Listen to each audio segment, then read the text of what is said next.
and welcome to History and Lowell. My name is Maritza Grooms. We are in a different space, as you can see. We're at the Project Learn space on Prescott Street. Shout out to the folks here for letting us use the space today. And I'm joined, of course, by my personal professor, Bob Forrant. Howdy. And we are joined today by educator Jessica Lander. Hello. Thank you so much for joining us. Thank you for having me here. And she's also the author of this beautiful book, Making Americans. And I'm going to read a quote that is poignant and relevant to what we do here on History and Lowell. Given the importance of newcomers to this country, a critical question for our future is, how do we ensure that immigrants feel safe, supported, and valued, with the chance to put down roots and build new futures so that they can become full participants in their new home? In short, what does it take to make Americans? Wow. First of all, I am loving reading this book.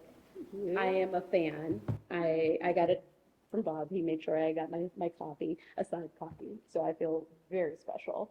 But Jessica, let's talk about this. Absolutely. So you wrote the book, but it started somewhere. So first and foremost, I'm a teacher, and I have the honor and joy of teaching recent immigrant refugee students right here in Lowell.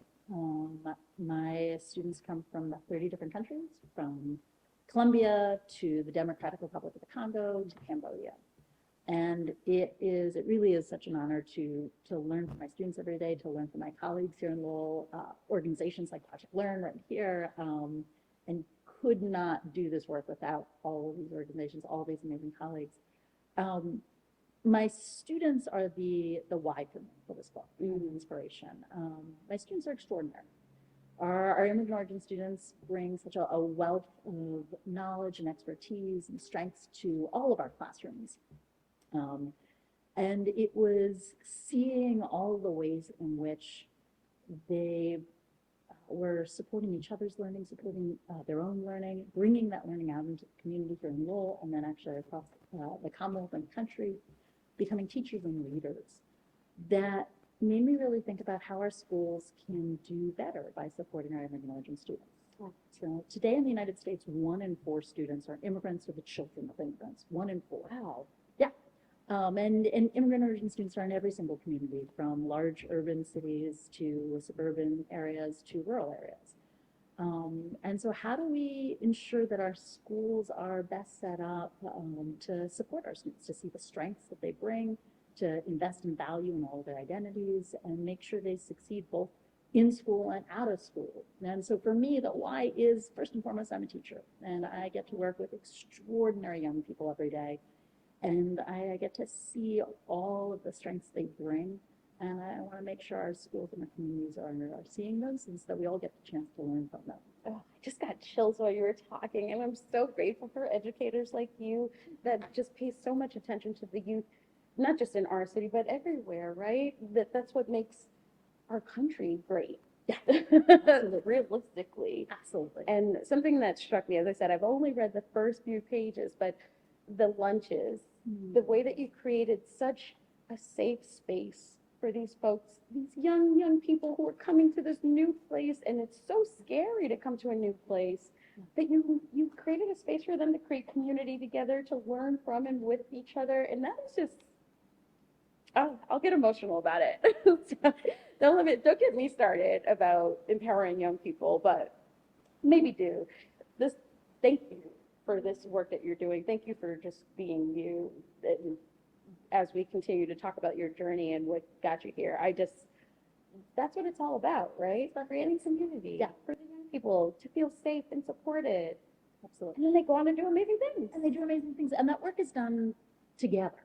So it's so the opening of the book, which talks about the lunch community that we created, starts with Wilson, one of my former students, and him not finding a place where he felt a sense of belonging, and him asking could he come have lunch in my classroom, and us having conversations over time, and then his friends and his classmates, Ho and me, showed up in class, and then it grew, and it's something that we co-created together, and that's a really special thing. And that happens every year in the classroom, that the spaces we create, my hope is that my students feel that it is a space that is a place where they feel safe, where they feel welcome, where they feel that sense of belonging. But that's my hope, and I can work towards that. But that creation of that community is something we do together ultimately. And so it's really powerful as to see that start to form as that forms, and then to see the results as we get deeper into the year of the community that we're creating, and the ways in which that allows then for students to succeed and to thrive, and for us also then to take that learning out into the community in so many beautiful ways. So like, we're having a book talk next week where my students are going to be talking about a book they published and about their stories, and just watching those 5 students who will be speaking, their growth over the last many, many months is really, really powerful. I'm so excited to watch them shine next week on that stage. And that's going to be at one of my favorite places, Lowell High. It is indeed. And they're fantastic. Amazing. Again, another amazing community partner that is really like celebrating and lifting up and investing in young people's voices. I love that's real quick shout out to Lala Books, because they did that with your students, your second graders, Yep. who also got to work on their own book. Yeah, I've been working with second graders Oh. every other Wednesday for 2 years. Oh my gosh, And they're writing books. that's fantastic. And then they're publishing the books. Yep. And having a book party at Lala Books. And talking about, and so the idea for that, similar to the way you describe it, only with littler people. And I was just going and reading books to them. And my next door neighbor is the teacher and at McCullough School. And I said, I want to try to figure out something like more than just reading. I love reading to them, but can we, I don't know what. And I had no preconceived idea. And I said, what if we started talking about the neighborhoods they live in, and they became observers of their neighborhood? And maybe next time I come, they all write 5 things down they like about their neighborhood. And then we'll talk about those, and then we'll go at it again and again. And I showed them old maps of the neighborhoods they lived in. And it, very organic, the way that you describe what you're doing with your class. And it went where it went. And it was like, I had such a great time. I said, okay, I have to do this again. And so this is the second year that I'm doing it. And it was funny because the kids, like, this is my last day of school for the semester this year, and I told them Wednesday that my school was over on Friday. And they said, oh, then you can come every day. Yes. And I said, well, I don't know about every day, but I don't know how, I mean, like, the amount of work that you do, because, I mean, I teach like 2 classes twice a week, right? You teach every day, all day. And it's so how have you been able to figure out how to create the spaces and the opportunities and the ways to do this? Because it's not in the curriculum, right? I mean, in the traditional way that we think about, like, nobody's looking over my shoulder to see what I'm doing. Yeah. And I can imagine you're still having to somehow sort of figure out how this fits, right? So for the work that I do outside of school, or like the work with, say, the cookbook with my Well, students? yeah, yeah. So, I mean. Well, outside yeah. you can do what you want, That's true. That is true. but the inside, I mean, I have really, really supportive administrators. And so Rob DeLosa and Stephen Gervais, who I know were the Rob. ones who invited me to Lowell back in 2015. good on them. And I'm so grateful. And so I didn't know much about Lowell. I mean, I grew up in Massachusetts, but Lowell was not my home at the time. And they invited to meet me on a weekend morning at a cafe near the railroad tracks. And we sat and talked, and they met me halfway.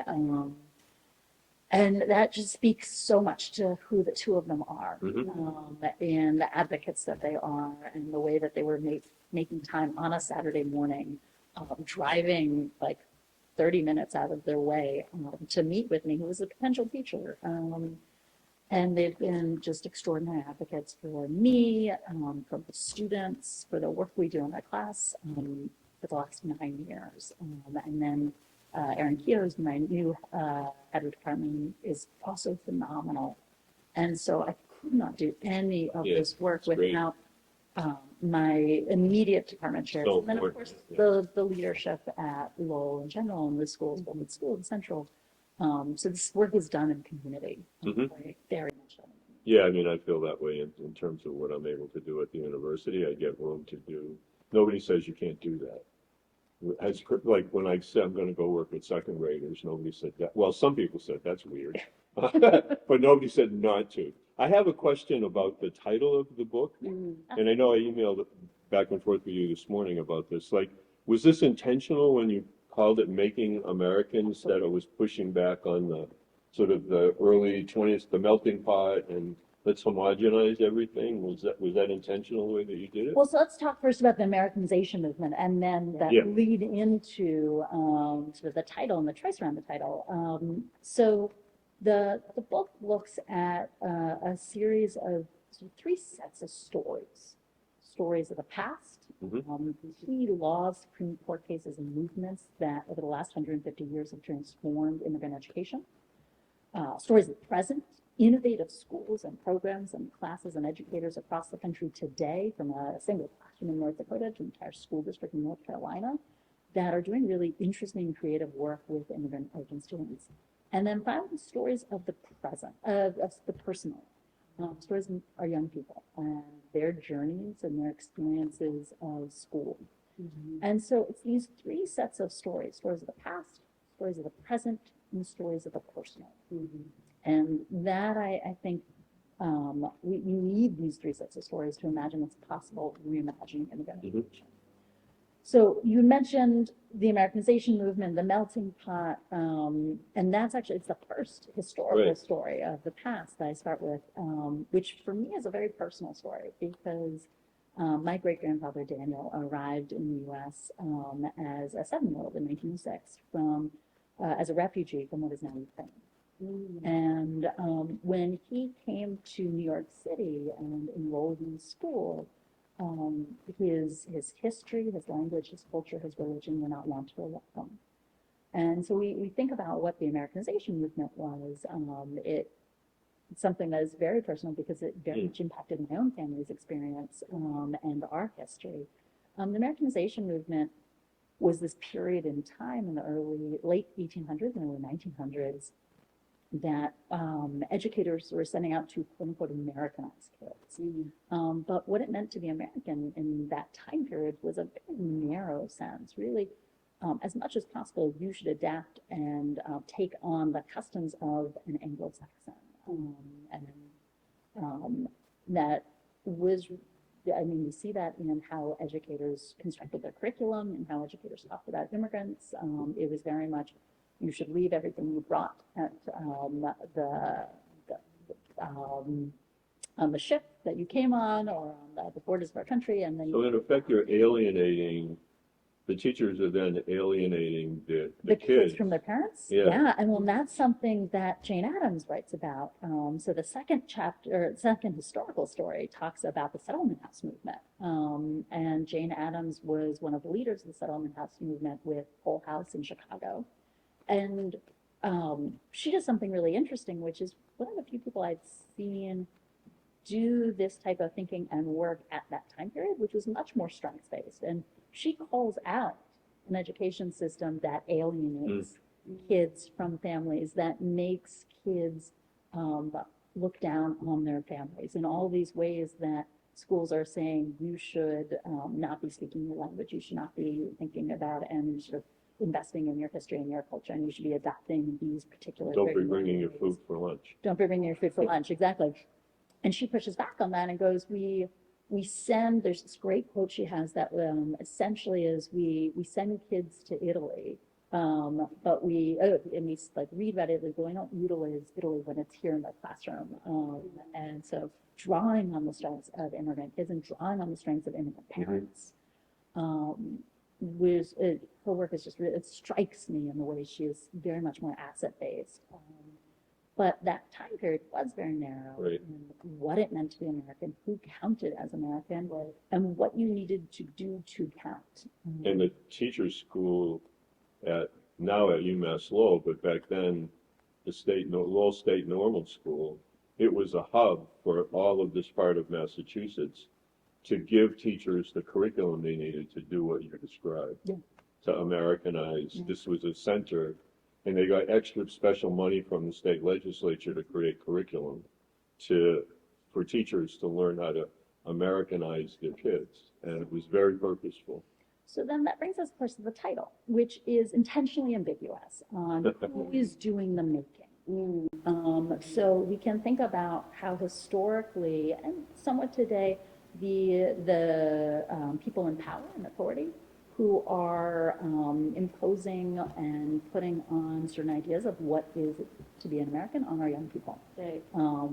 My great-grandfather Daniel stopped speaking Yiddish. He stopped practicing his religion.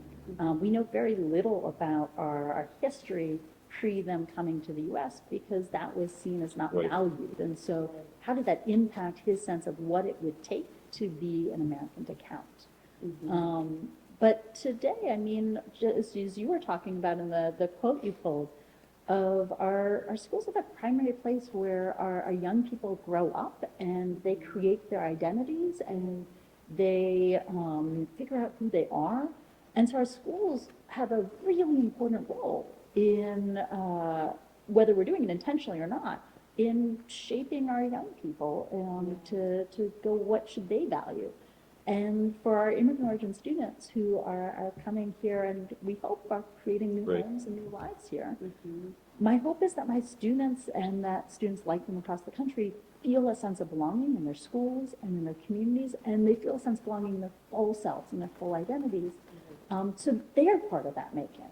Yeah. And so it really is that ambiguous who's doing the making, recognizing that it historically has been people and policies and institutions in power, but Yeah. it's also young people who are doing that work every day, and that schools play a really important role in whether kids feel that sense of belonging, feel as if they count. I show my students in the immigration history class I teach this video from Henry Ford, who basically is one of the proponents of Americanization, I'm sure, as you well know, I'm sure.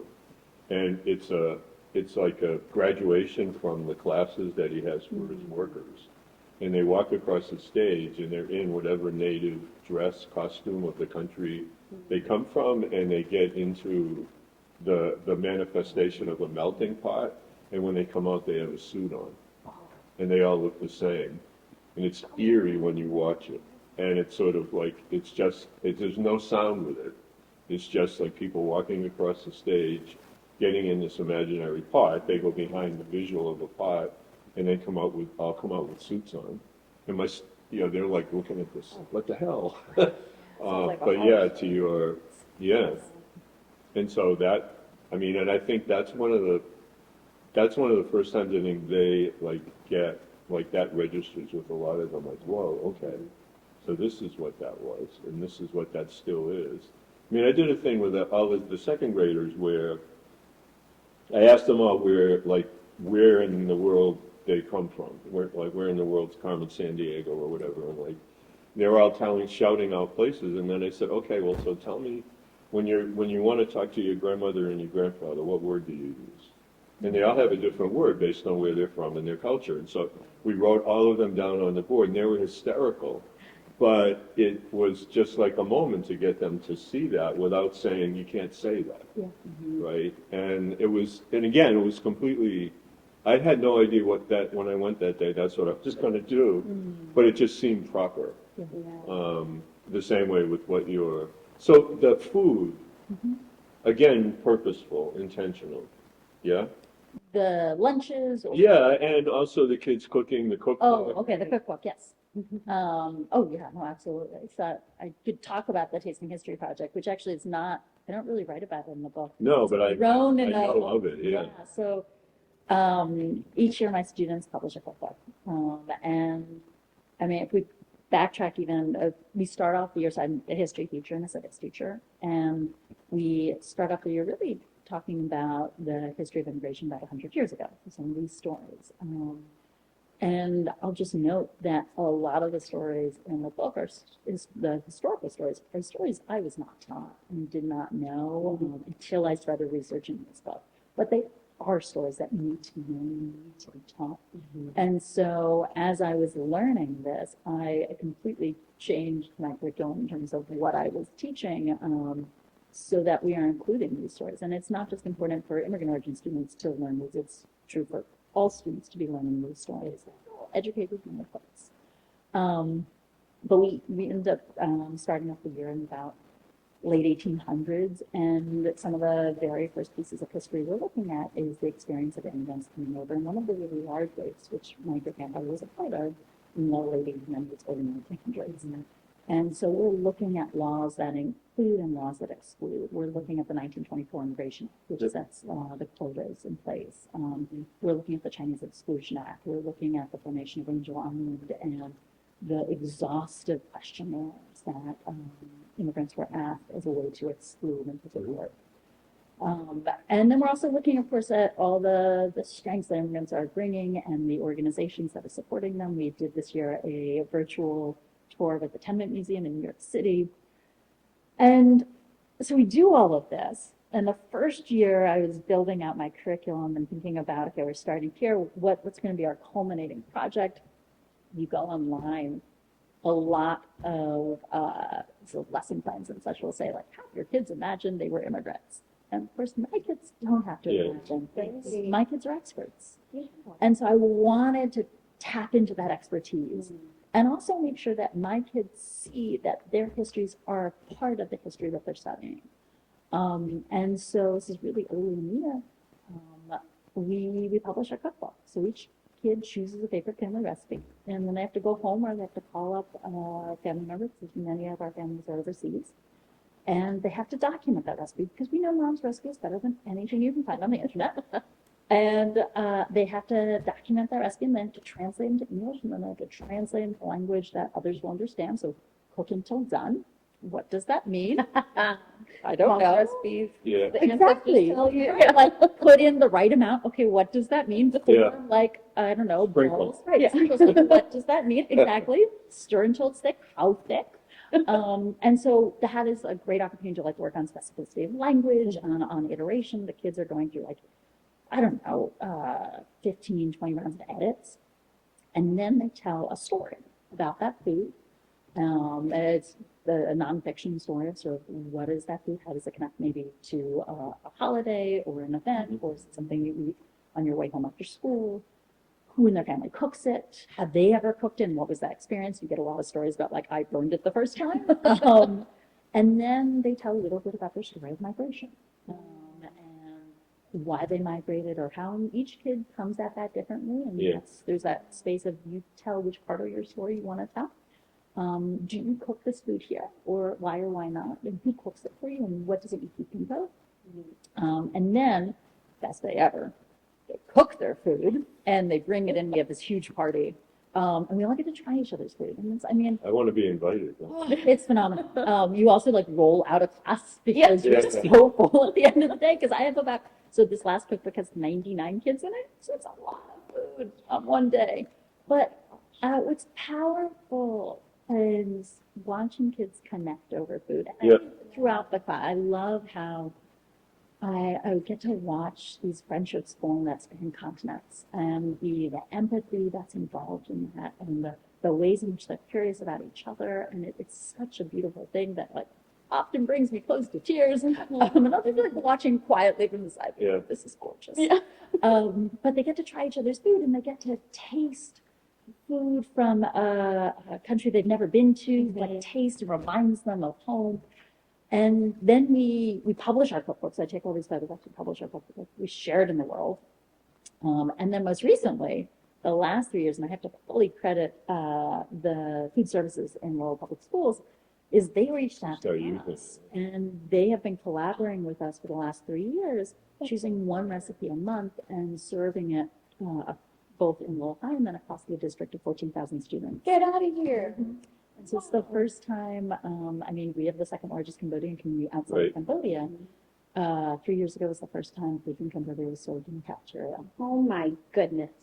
And I'm both mad about it and so happy that it's happening. You know, the International Institute, when it settled immigrants and refugees, did cookbooks. Really? And they're in the Center for INNE is amazing. They're in the Center for Lowell History. Yeah. Oh, that's phenomenal. And every year they did it as a fundraiser for the organization. In the same way, everybody from all the different groups that had entered would go home, come up with a recipe.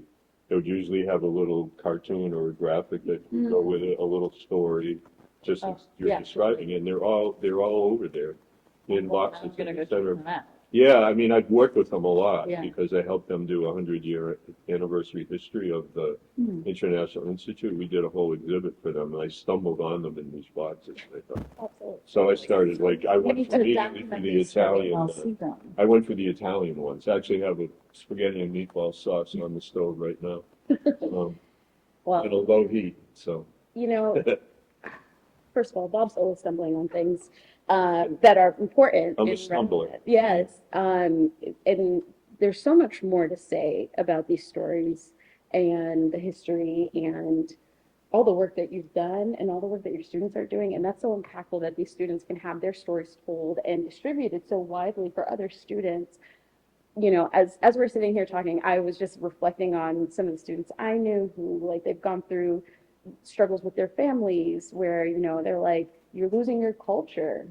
Yeah. And that was a very serious thing. And then other students who are reclaiming their cultures and being proud of the languages that they speak. Or I think of my mother, who's not an immigrant, but her family migrated here from Puerto Rico, and she was the first to be born here. And my grandmother ended up calling her La Americana because she refused to speak English after a while, Spanish after a while.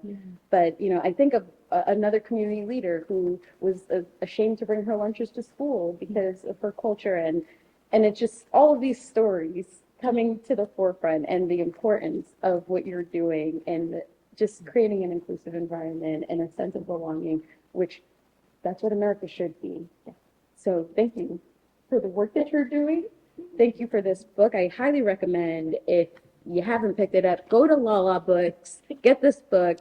I'm enjoying it so much. I'm sure I'm going to come back to it so many times. Thank you for just being who you are again, and that you even came to this work, came to Lowell. We're so lucky to have you. Our students are so lucky to have you. I mean, it's mutual. I mean, Lowell has been such a powerful place to work and such a meaningful place to work. And I have taught abroad and I've taught in different places, but coming to Lowell, I'm finding the opportunity to work with undergraduate students, really finding the work of a lifetime for me. And that wouldn't happen without the community in Lowell, the educators in Lowell. I mean, are amazing students, extraordinary. But this community is so vibrant, and it's been, sort of talking about the history, it's been a vibrant hub for newcomers for hundreds of years, exactly. And so that's a really special thing. And it's such an honor to be part of this community. Wow. That's so beautiful. Thank you for joining us today on History and Lowell. Thank you for having me. It's lovely to meet you both. We need to just keep talking and conversing and collaborating. Yes, please. I mean, that's where the beauty of Lowell happens, in community. Thank you for being part of our community. Thank you all for tuning in. This has been History and Lowell.